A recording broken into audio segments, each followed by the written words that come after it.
একটা question, 2-3টে question আছে। ও আচ্ছা, yes. Okay. Four massless rigid rods form a quadrilateral by four hinges. The hinges have mass m. Rods massless আছে, এটা বলে দিয়েছে। স্প্রিং কনস্ট্যান্ট কে বলেছে, assume springs do not interfere with each other, মানে এটা cross করে দেখিয়েছে, but we do not consider them to be interfering with each other. Square is compressed slightly along one of its diagonals, একটা diagonal দিকে compress করা হয়েছে, and then time period of oscillation আমাদের বার করতে হবে। The side length of the rods cannot change, right? Can they change? No sir, rigid রাখস। ওইটা rigid rod আছে, তো so that won't be changing. So basically it will transform from a square to a rhombus, right? Yes. তাই তো, একটা রম্বাস হয়ে যাবে।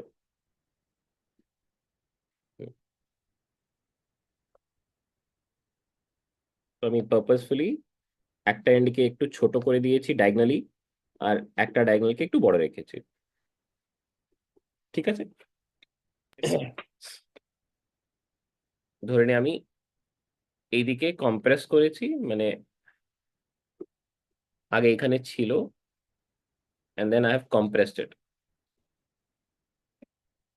by distance x, and এইদিকেও ইলংগেট হয়ে গেছে by distance x, না নিয়ে এটা dx নিয়ে নিচ্ছি। এখানে x আর y ওইদিকে লেন্থ চুজ করে নেবো, দাঁড়াও, এটাকে dx নিয়ে নিচ্ছি, এটাকে dy, সিমিলারলি এইদিকেও dx and এইদিকেও dy।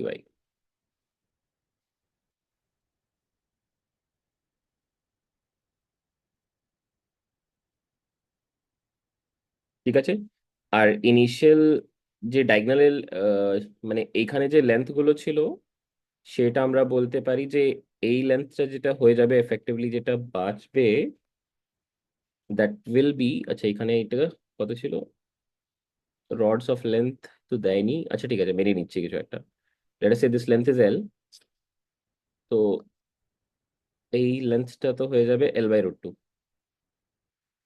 l/√2 হবে না? এটাকে কিছু একটা l0 ধরে নিচ্ছি, জাস্ট ক্যালকুলেশনে সুবিধার দেখানোর জন্য। তো এবার এইখান থেকে এইখানকার length, this becomes l0 plus dy, আর এই দিকের লেন্থ,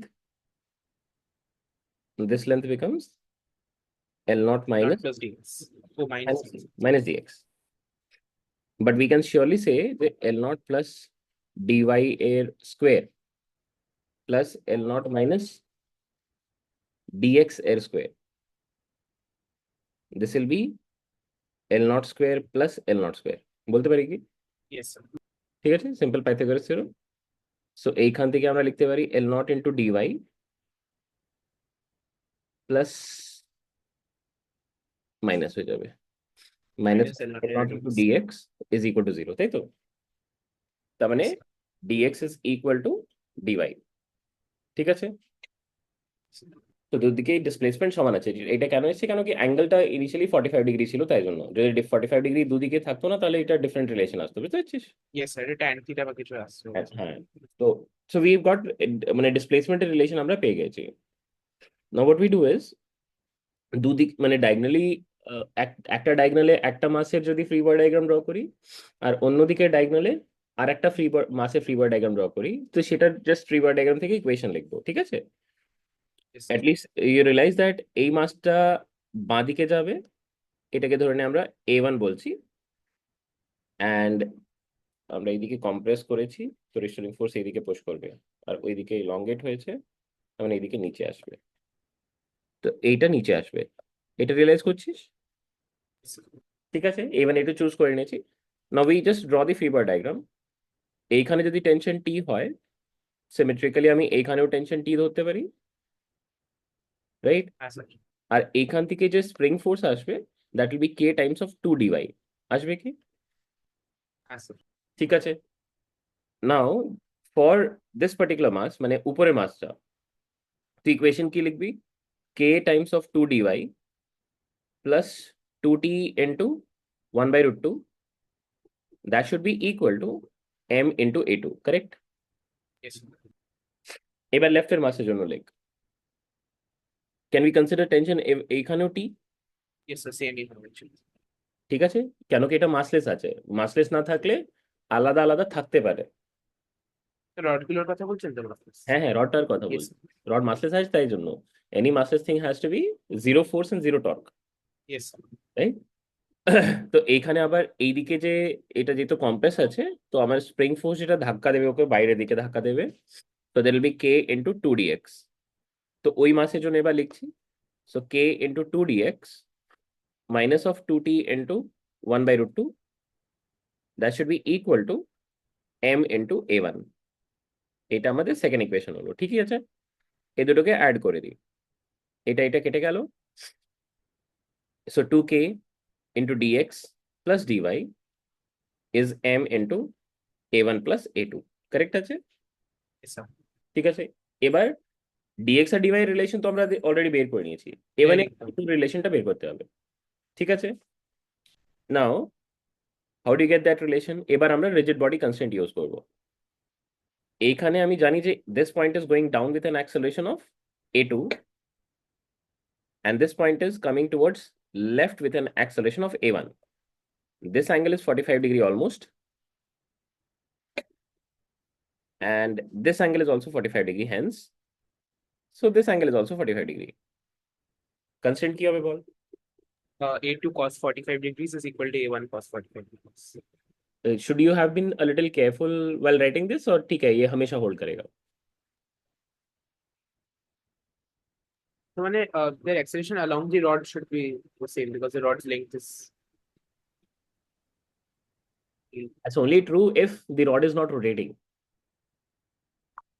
মানে instantaneous angular velocity 0 আছে oh আচ্ছা yes রাইট তুই কি করছিস ধরে নে তুই যদি আর তোর ফ্রেমটা এখানে তুই বসাস ধরে নে ইয়ার ফ্রেম ইজ ওভার হিয়ার তুই কি করবি এই অ্যাক্সেলারেশনটাকে রিভার্ট করে অ্যাড করবি yes করবি কি না সো তুই তুই অ্যাক্সেলারেশনটাকে রিভার্ট করে অ্যাড করে দিলে এ1 চলে এলো এদিকে হ্যাঁ এবার এই এ1 এর একটা এদিকের কম্পোনেন্ট আছে এদিকে বসালি yes এ2রও একটা কম্পোনেন্ট এদিকে আছে এদিকে বসালি সো ইউ গেট a2/√2 এইদিকে এইদিকেও a1/√2 পেয়েছিস yes সো তোর সাপেক্ষে তুই অ্যাক্সেলারেশন কত বলবি along the length of the rod you'll say that a2/√2 minus of a1/√2 বলবি yes along the length of the rod along the length of the rod ঠিক আছে now this has to be equal to omega square L or not oh হ্যাঁ if it had some angular velocity if it had some angular velocity বুঝতে পারছিস so but একটা জিনিস Hmm.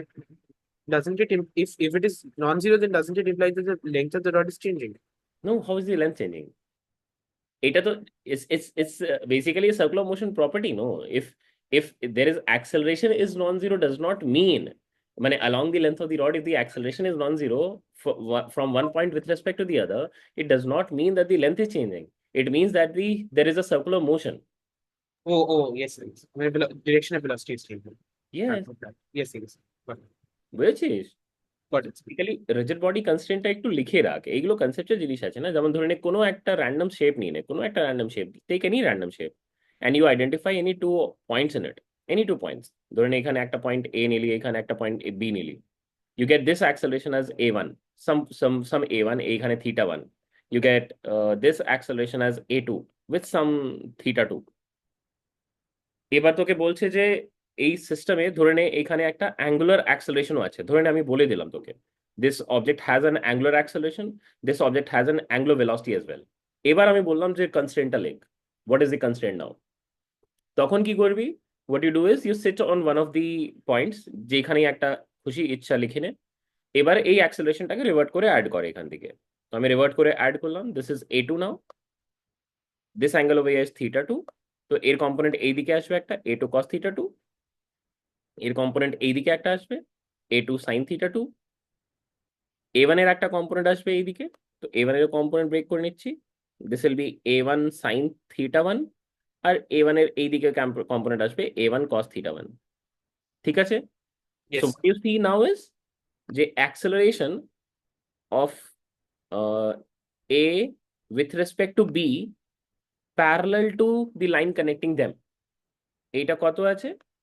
a1 cos θ1 minus of a2 cos θ2, বুঝতে পারছিস? Yes, sir. And that is not zero because omega is non-zero, তো এটা omega square L হয়ে যাবে, Okay, বুঝতে sir. পারছিস? Yes. But if omega would have been zero, this is certainly zero, মানে দুটো ইকুয়াল হয়ে যাবে, ঠিক Got it, আছে? sir. What about the perpendicular component? So যদি a2 sin theta 2 plus a1 sin theta 1 is equal to alpha L. exactly, now you got the point. So a1 sin θ1 plus a2 sin θ2, and that will be equal to alpha into L হয়ে যাবে, ঠিক আছে? This is rigid body constraint, আর কিছু নেই। Got it, sir. ওকে, আমরা এই কোয়েশ্চেনে চলে আসি। তো এইখানে যেহেতু অ্যাঙ্গুলার ভেলোসিটি 0, আমি সেফলি লিখতে পারি যে a2/√2 is equal to a1/√2, ঠিক আছে? তো But since এখানে omega, একটা মানে ডাউট আছে, বল। মানে এখানে টেকনিক্যালি রডটা রোটেট করছে না because but instantaneous angular velocity 0 না, আমি তো ডিসপ্লেস করেছি, ছেড়েছি, ওই মুহূর্তেই তো বার করছি আমি, ও ওকে রাইট? হ্যাঁ ঠিক আছে স্যার তো? হ্যাঁ গট ইট अब यहाँ से तुम्हें a1 a2 भी मिल गया, सेम है। अब इसको यहाँ पे यूज कर लो, सो यहाँ पे क्या आएगा, 2k into 2dx is equal to m into 2a1, और यहाँ से देखोगे तो ये 2 कट गया, और एक्सेलरेशन a1 का वैल्यू आ गया 2k/m इंटू dx। तो एक्सेलरेशन प्रोपोर्शनल टू डिस्प्लेसमेंट तो प्रूव कर दिया हमने, है ना? Yes right? तो हमारा टाइम पीरियड कितना हो गया? टाइम पीरियड बिकम्स 2π√m/2k हो जाएगा, ये गॉट इट ठीक है, ठीक है। বাট अगेन एक्चुअली মানে ইনস্ট্যান্টেনিয়াস অ্যাঙ্গুলার ভেলোসিটি নিয়ে ডাউট আছে, মানে এখানে জিরো কেন বলছি সেটাই। अरे जिस वक्त तुम छोड़ रहे हो, अगर मान लो कि अगर मैंने बोला कि यहाँ पे एक स्प्रिंग है, इस स्प्रिंग से तुमने एक ब्लॉक को लगा दिया, अब मैंने बोला कि इसका time period of oscillation find करो, तो तुम इस ऑब्जेक्ट को यहाँ से यहाँ डिस्प्लेस करोगे एक डिस्टेंस x, और यहाँ से छोड़ के फोर्स कैलकुलेशन करते हो, तो वेलोसिटी कितना होता है? 0 होता है, नहीं होता है? जीरो ओ यस राइट? तो वैसे ही हमने अभी तो इसको डिस्प्लेस किया है और छोड़ा है, वो तो नेक्स्ट कोर्स ऑफ मोशन में वो क्या करेगा, वो एक एंगुलर वेलोसिटी अटेन करेगा, राइट? Yes sir. तो फिर हमको सिर्फ तो मतलब नहीं है, हम तो अभी मोमेंटरी देख रहे हैं। तो फिर ये कंडीशन तो बाद में वैलिड नहीं होगा फिर, राइट? अरे वो तो टोटल एनर्जी लिखते वक्त जब तुम टोटल एनर्जी लिखोगे, फिर वो उसका भी रोल आएगा।